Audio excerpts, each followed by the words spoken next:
launching new projects, earning Nagaland a special national award at the All India Football Federation Awards 2024 to 25. This is the story of the inaugural Nagaland Super League, a historic season that ignited passion, pride, and provided a powerful platform for local talent. 7 teams battled across 45 matches in this historic first season. The competition delivered thrilling action with 144 goals scored, an impressive average of 3.13 goals per match. The numbers tell a compelling story: 50% home wins, 22% away victories, and 28% draws. Just 1 red card all season, while averaging 2.46 yellow cards per match. The inaugural season captured the imagination of football fans across Nagaland and beyond, with over 60,000 spectators attending matches in person. The season's playoff 2 between Barak FC and NUSC was the most attended fixture. The Nagaland Super League 2025 stands out as a significant milestone in the region's football landscape, with a total prize pool of 11.643 million, comprising 9.62 million in cash and 2.023 million in vehicle awards. The NSL has set a new benchmark for football leagues in Nagaland and the broader Northeast region. NSL transcended sport to become a movement.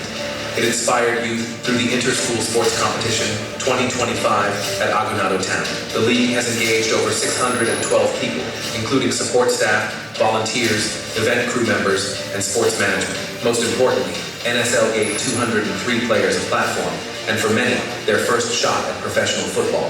Beyond the pitch, NSL conquered digital terrain. Facebook, 14.9 million impressions, 331.1 thousand engagements, and 13.6 thousand new followers. Instagram, 14.8 million impressions, 741.5 thousand engagements, with the most viewed content topping 565,000 views. X, 134,000 impressions, 13.6 thousand engagements, peaking with Barak FC's trophy vault.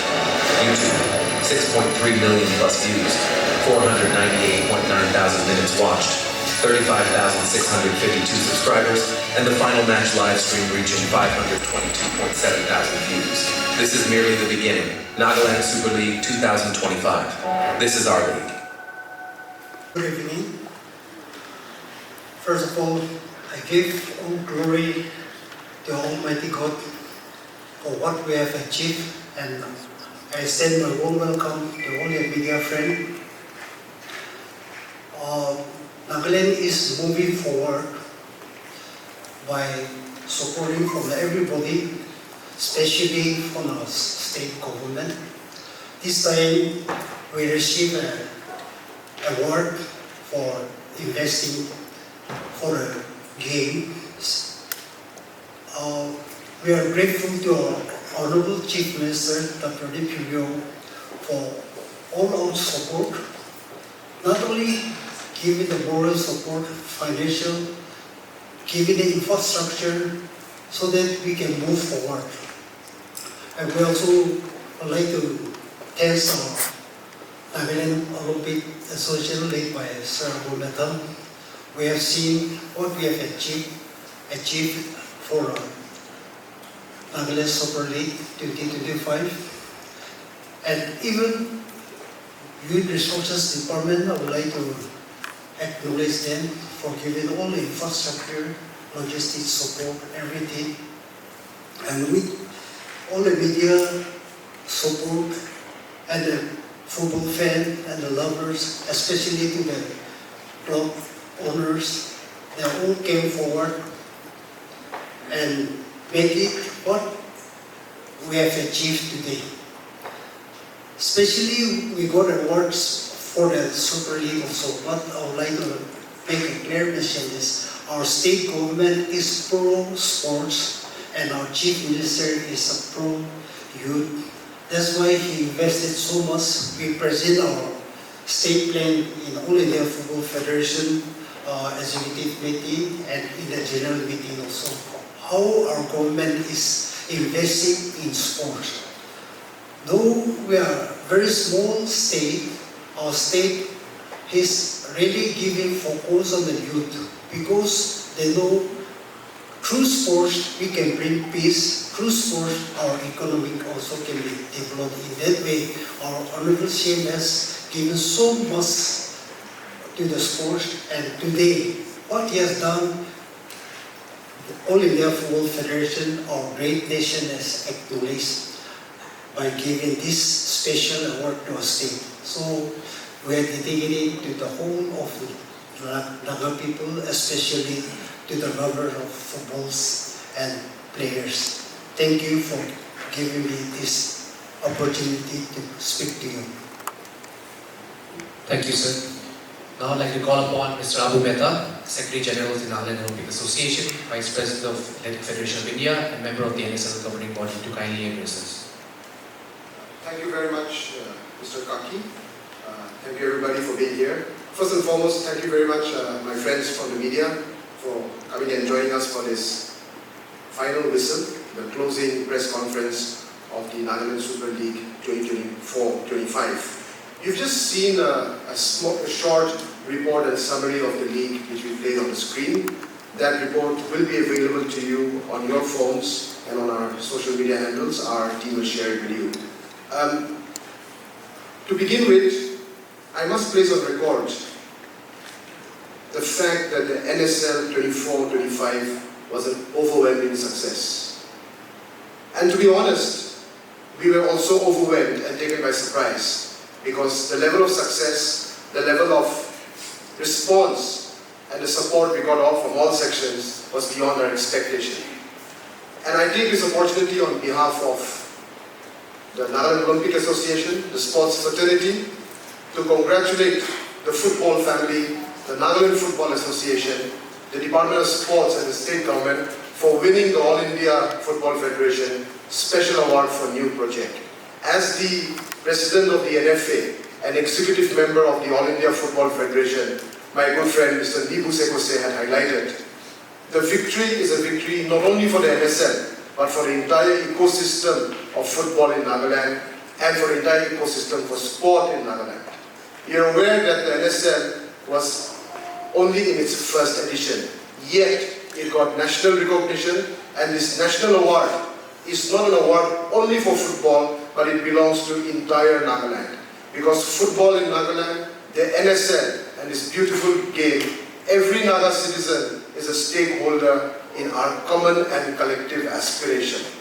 The NSL was a success first and foremost because of the fans. Without the fans, football cannot rise. And the amount of support and response we got from the fans, as you all have seen, was overwhelming. We want to say a big thank you to every football fan across the state. People who joined us physically in the stadiums, people who joined us on our digital platforms, and people who followed and cooperated with us in our social media handles. You're aware, as the report highlighted, the response we got on our digital platforms, the broadcasting platforms, was above expectation. We had millions of views, millions of impressions. The final match saw a record 53,000 live audience and views crossed 5 lakhs.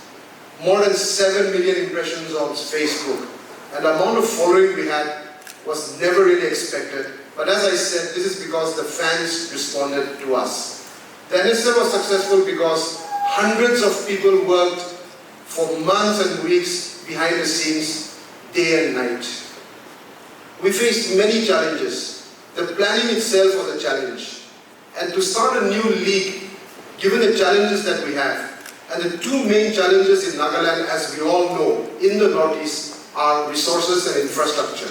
Limited resources, limited infrastructure. That made us plan the NSL in a manner that accommodates everybody, especially supporting the NSL franchisees. We zeroed in on 2 venues, one at Kohima and one at Chumukedima, made it into home and away grounds. There were 7 teams, and we designed a league that was just above 2 months. Keeping all these challenges in mind, especially the fact that the cost of the league will shoot up if we expand the scope of the league to more venues, traveling time, time in between matches, the regulations that are required for match days and rest days. All this controlled our scope to making it into 2 grounds. Kohima had fantastic response, but Chumukedima was overwhelming. I take this opportunity also to congratulate every franchisee, especially the 2 teams which made it to the finals, Barak and Longtong. Special congratulations to Barak. I personally feel that it was well deserved for Barak, considering the fact that they put in so much effort. They are also the most senior football club in the state. They had some of the best players, and the football they played was beautiful. So I think personally, at the end of the day, the best team won. Not only in the playoffs, but they also emerged as the most consistent and the best performing team in the league stage. We were required to play the playoffs because the All India Football Federation requires a league to be recognized for each team to play a minimum number of matches. Since we had only 7 franchises in the first edition, they were not reaching the regulation of the number of matches each team is to play for the league to be recognized. That's when the idea of the playoffs came. It was well received by everybody. It was well received by the All India Football Federation, and it increased the excitement level of the league. Also, you would have noticed that many other leagues, including the I-League and the ISL, are following the same formula of the playoffs. As the report highlighted, we had more than 60,000 people attend the matches in the 2 venues. That itself is a record for sport in Nagaland. Another new venture we took up was, for the first time in a sporting movement, we introduced digital and online ticketing system. There were apprehensions before we started, but I must congratulate ahibi.com who partnered with us and made it successful. We feel that if you go the digital way, it's the best way for revenue generation, it's the best way for transparency, and it gives us scope to expand in the future. It also gives access to fans across the state to get tickets, to get entries, and to get admissions into the football stadiums.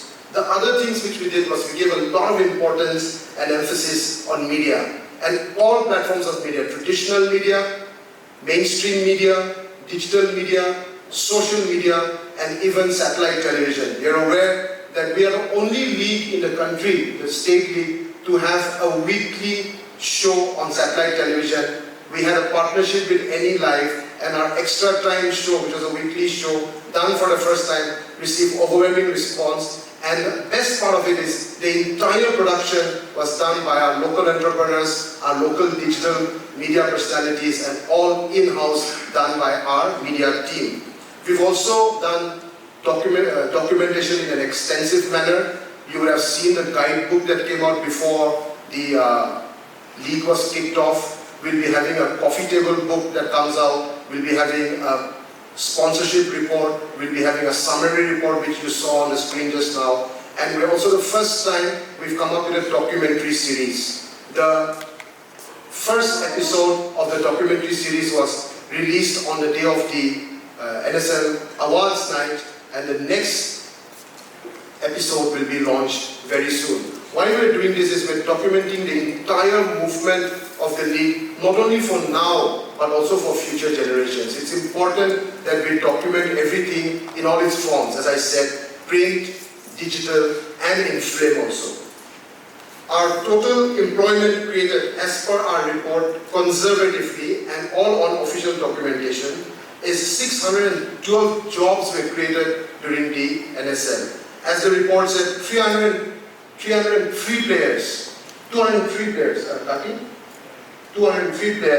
got opportunity to professionally play football, got paid according to the guidelines of the Football League, and for the first time, a professional league has successfully taken off in Nagaland. And I must say, at least in the Northeast, we've emerged as one of the best professional sports leagues, not only in football, but sports leagues across all different sports disciplines. We had more than 1 crore rupees of prize money, to be precise, 11.643 million rupees in prize money, and our social media impressions, as I said, was over 60 million. Our ticket sales brought in revenue of about 60 lakh rupees. Total goals scored were 144. Physical tickets sold were about 30,000, and total matches of 45. I have a lot to report on, but we'll make this report available to you, and we'll also make the video available to you. There are also some special initiatives we undertook. For example, the fan zone. We expanded the scope of football into entrepreneurship and employment generation. Because sport is not only about playing football on the ground, but there's an industry that revolves around sport. And till now, we feel that Nagaland has not tapped into the entrepreneurial and the business aspects of sport and to expand sport beyond the playing field so that sports industry expands and contributes to the creative economy of the state. The fan zone gave opportunity to various verticals, be it in merchandise, be it in food and beverages, be it in music, be it in entertainment. So it expanded a new scope and it also gave a new experience to fans. Many of us who follow football internationally, be it Premier Leagues, be it international football. If you look closely at how international football and professional football is conducted in different parts of the world, football is not only about 90 minutes of play that takes place in the turf. In fact, football is a 6 to 7 hour experience, which we tried to introduce this time. So fans came in, spent time at the fan zone, they had entertainment for them going, they watched the football. Football also had a mix of football and entertainment. We had musicians, artists, and people from the entertainment industry become part of the ecosystem, which expanded the scope, which created economy, which created jobs. Another aspect which we did, most importantly, and which we've been emphasizing on since the beginning of the league, is grassroots development and junior development. It was mandatory for every franchisee to have a minimum of 6 under 20 players in a squad of 30.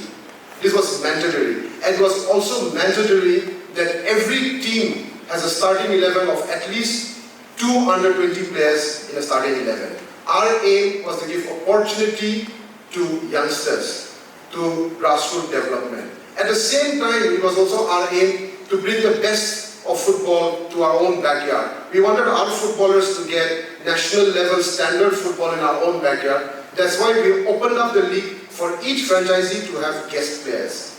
Each franchisee was allowed 6 guest players, but they can play only 3 on the turf at a given time. So it was a mix of developing grassroots and also bringing the best talent and best level of football from outside the state. Talking about grassroots development, we also are coming up, as we had announced earlier, the NSL scholarship, which I will dwell on a little later. But before that, the NSL also had a very interesting program that was our outreach program. We had partnership and outreach with educational institutions, with colleges, with school kids. On most match days, we brought school kids from different schools in and around the stadiums and around Kohima and Dimapur, gave them an NSL experience, made them meet NSL players, made them visit the different infrastructures, entered the locker rooms, met some of their favorite players, had photo sessions, entered the ground, and got a feel of what it is like to be part of a professional league. These kids will get inspired to play football because football gives opportunity in an equal playing field for everybody. Our aim is to promote the Olympic spirit, the Olympic message, and that is to create a platform for people from all walks of life, irrespective of what background they belong to come and participate in sport, not only at a professional level, but to ensure that sport gives them a chance to blossom, to flower, and to reach out towards their aspirations and their aims. We want to give sport an opportunity to youngsters so that they can enjoy and develop their personality and character, because sport strengthens character. That's what we believe. The NSL proved one thing. The NSL proved one thing is that sport has the power to unify. Once the NSL was going, we had thousands of people following us on social media, on our podcasts, and also at the grounds. It brought Nagaland together. There was no Angami, Ao, Sema, Lota once the football started. It was all about the football. It was all about the NSL. Our aim to unify Nagaland through football, I think, was largely achieved. And youngsters, those footballers, understood when we spoke to them, because we had sessions with every team. When we spoke to them, we told them that each and every footballer is an ambassador to unify Nagaland. And that we did. And the motto of the NSL was, "Together we soar." The motto of the Nagaland Olympic Association is "Stronger Together." The Nagaland Olympic Association, the NSL, and the NFA has a common and collective aspiration to strengthen unity, to strengthen oneness under the Olympic spirit and using this platform of sport. Another important aspect I want to highlight before we come to next season's plans and ambitions, as I said earlier, are the NSL scholarships. The NSL selection board, the jury board have come up with a team of best players of under 20 who played in the NSL. We have tied up with the Inspire Institute of Sport under JSW Foundation in Bangalore, and this selected team will undergo a short coaching camp in Nagaland, a preparatory coaching camp, and then they will go and spend time at the Inspire Institute of Sport, India's best sports academy. India's best sports academy that is producing Asian Games, Commonwealth Games, and World Olympic champions. Athletes like Neeraj Chopra are also products of Inspire Institute of Sports. Our under 20 team will go and spend time at Inspire Institute of Sports. They will get the best ecosystems, the coaches, sports medicine, sports science, and they will train with FC Bangalore, and the international team of FC Bangalore coaches and support staff will spend time with our team. They will play matches there, and they will get this exclusive scholarship which is being funded by the NSL. So these are some highlights I wanted to share with you, and many more, but I think for now my opening remarks will end there. Kaki, you can take the press conference forward. If there are questions, I think we will start taking the questions. Thank you, sir. Thank you to all our speakers. We will now open the floor for questions from the press and media. If you have a question, please raise your hand. Once selected, kindly introduce yourself and the media organization you represent. We also request that all the questions be strictly related to the Nagaland Super League. So we'll now open the floor for questions.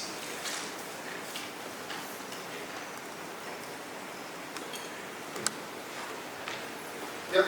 I think I'm audible. Check. Hi, good evening. My name is Badam. I'm from Nagaland Post.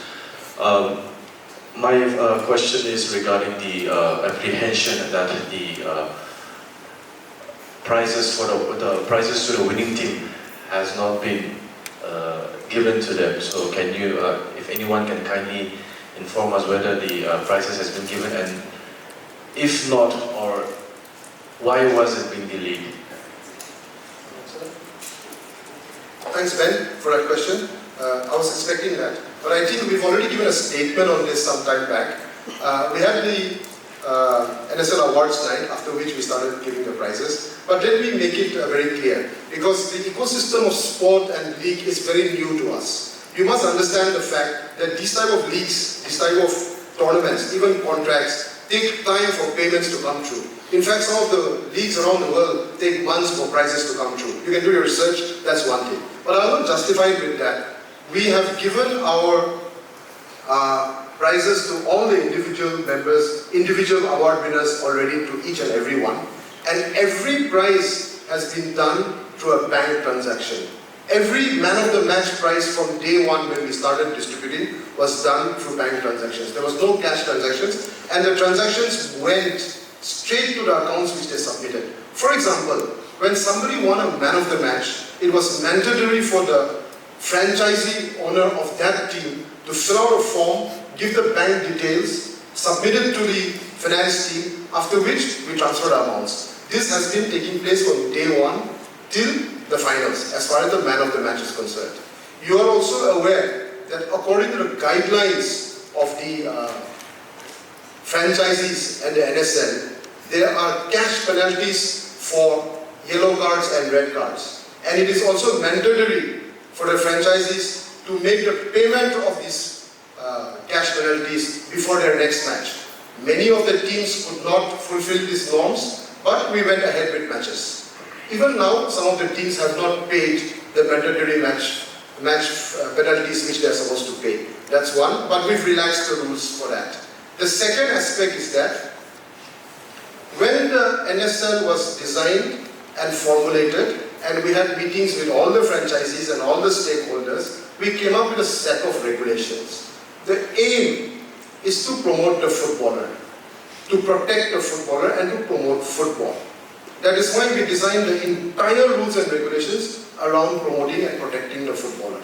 We made it compulsory that each franchisee must have a personal contract with each player. A contract that is vetted by the NFA and that is as per the norms of the All India Football Federation. The contract also specifically has to state what is the fee you are paying the player. We also made base fees. For example, an under 20 player, the minimum base fee was 20,000 per month. 20,000 per month, and there was no upper limit. So this is because we wanted under 20 players also to get their fair share of income. We are to make it into a professional league. That is why we also expected. Being a professional league is not only about footballers earning money. Professionalism has to come from the organizing committee. Professionalism has to come from the officials and umpires, and most importantly, the clubs and the franchises. Only then that the ecosystem of entire professionalism can take place. We know it's the first time, we know everybody faces challenges, but we stuck to the regulations so that we don't bend the rules in favor of anybody. That's why we said that every contract that you sign with the player, every salary that you pay to the player, that report and the transaction proof has to be given to the organizing committee for every month. Only then you are cleared to move on to the next month. But many of the franchises could not present this documentation in time, except for a few who submitted accordingly monthly. And we also made it clear from the beginning that prize money will be given based on you fulfilling your compliances, sticking to the regulations. Only then prize money will be cleared. And in the first place, we also assured all the franchises that we will be giving you support in the form of tickets. So before the NSL started, all the franchises were given tickets worth 5 lakh each without any payment, and whatever they generated from that 5 lakhs belonged to them. So we gave back to them their investment of at least 5 lakh through tickets, which was their money, their revenue, which did not have to be submitted to us. So in that context, as Ben said, whichever club submitted their compliances and their regulations, which they have agreed to and signed contracts, all the prize money has been cleared. Those who have not submitted, they will have to comply. That's the rule of the NFA, that's the regulation of the All India Football Federation, and also, if they don't do the compliances, their registration also will come up for discussion at the All India Football Federation. So we are trying to protect the clubs in this. Secondly, we want to make sure that the players are paid.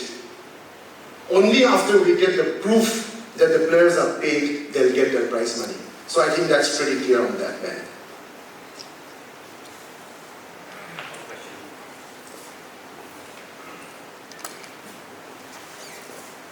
What should the fans expect next season on NSL 2? Should we expect a bigger arena? As far as an expansion of the pool? Players, franchises you mean? Yeah. Sorry, sir. Imkong here, the Moral Express. Imkong, yeah. Thanks Imkong for that question. And I'm sure a lot of people want to know this, especially not only here, but through our friends from the media across the state. NSL 1 was just the first edition. I would say in many areas we were testing the waters, we were experimenting, and we were trying to build a brand. For any venture to succeed financially and to be sustainable, we have to build a brand first. Year 1 was all about investing in building the brand, increasing visibility. So I think we've achieved a lot on that front. It's not perfect, nothing is perfect, it's always a work in progress. There will be mistakes, there will be lessons to learn, and it's always a work in progress. But yes, the process for the next season will start after the summer break. There's a process of opening up the league for new franchises to apply. There's a process for continuation of the present franchisees if they meet the compliances and the regulations. So that process will be opened up through public advertisements, through stakeholder meetings, through our district football associations. So that process will start. Having said that, we are already getting a lot of interest from investors, from sports lovers, from other club owners that they're keen to join, having seen the first league. But we hope that next year will be bigger, better as far as the football is concerned. We are also hopeful that the prize money will increase. We are hopeful that there will be more teams, and we are hopeful that we can expand the scope of the league. When I say expand the scope, more matches, longer duration. But all that also comes with challenges of more expenses, more resources, requirement for more infrastructure. And coming to your question, again, a lot of people asking us very pertinent about the size of the stadium. I think we're all aware that the Honorable Chief Minister on the closing day said that the government will work on expanding the size of the capacity, the galleries. So we're confident that the government will take that up, the department will take that up. Definitely we are not in a position to speak on that, but I have been informed, I can tell you quite clearly, that the department has already done its surveys and its studies for inclusion of more galleries, expansion of that stadium. Otherwise also that stadium is still a work in progress and there's a lot of work to be done. That's one. Also we are looking at other venues, but again, it will all come down to the dynamics of teams, districts, resources, and logistics. But definitely, with everybody's support, I'm sure NSL2 will be bigger. We are confident in the support of people. Hi, my name is Governmental from Nagaland News Network. When we talk about football, the much needed thing was a proper league in our state, and then Nagaland Super League came up. So taking this opportunity, if I may ask, the brainchild of Nagaland Super League, is it the NFA, the NOA, or the Youth Resource Department? Can you just, the brainchild? it belongs to the people. I mean, there's been a lot of demand and hope that Nagaland will have a Super League. So, and I must place on record here, honestly, my colleagues are here, President is here, Chairman is here. We were also pressured by the Honorable Chief Minister that we must start a league soon. In fact, he's been on us for quite some time, but we needed to strategize. We just couldn't, and we've had not very good experience in the past. We all know that. So we wanted to ensure that we put the right strategies. We are planning to start this year by the end of this year, so that by January we finish on league, and by March, April will be in the I-League. The champion will be. So that is our planning. And this year we have done many things good, and we have already convinced all India Football Federation, League Committee, Competition Committee that we can do it. So what we have requested all India Football Federation is not only one thing. This we are making a history to enter to the Indian League. So we are requesting them to at least take 3 teams, if possible. So we are working on that line. So how far they will agree to our position, but we are planning this one. So Northeast League also on the pipeline. Recently we have a meeting. So if first team cannot, 2 team cannot go, so the other team we can go for the Northeast League also. That is on the pipeline. And coming to the franchise is Naga people have worked on this line. We were working on before all this. So togetherly we have worked on this line. So I could say that our government is behind everything. Somebody will take a name, but somebody is working behind all. Also, the achievement is belong to our Nagas. I'll just add to that.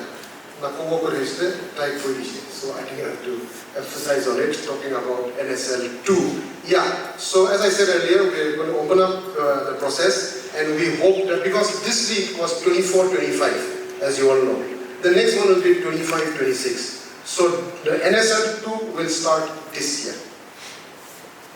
Also, if you remember, on the closing night, Chief Minister's speech said, Nagaland will host an international football tournament. So we are also preparing for that, and we look forward to your support, your participation, and again the participation for everybody.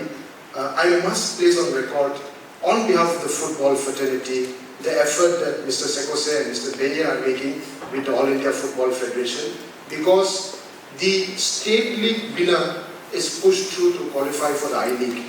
But given the standard of the league that we organized, the appreciation we received from the All India Football Federation, because the president was there for the opening day, The Secretary General was there for the closing day. And in between, we had a lot of federation officials visit us, not only from football, but also from the Olympic community. And the positive reports have gone to the center. So they have been pushing that at least 2 or 3 Nagaland state teams should be allowed to play in the I-League. So that process is there. But one thing is for sure, our winners are going to play in the I-League. That also changes the dynamics of football a lot. The NSL has opened the doors for our players to now play in the highest level.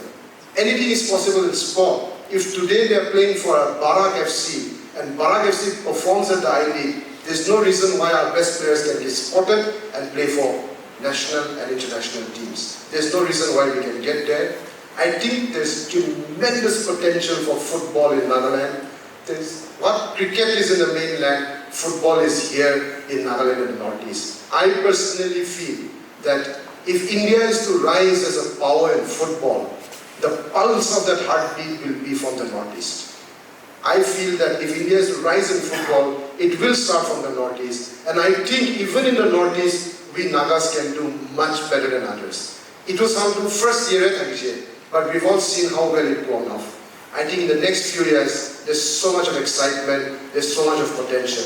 And moreover, one of the underlying aspects, as I said earlier, of this NSL was the unity of the Naga people. I mean, we must accept the fact that if we are united, anything can be achieved. And sport is one of the best platforms to create that unity, to generate that strength of oneness. Looking forward to building our league more stronger, bigger and brighter. That is the second NSL season. With these few words, I once again welcome you to this press conference. Thank you for joining us.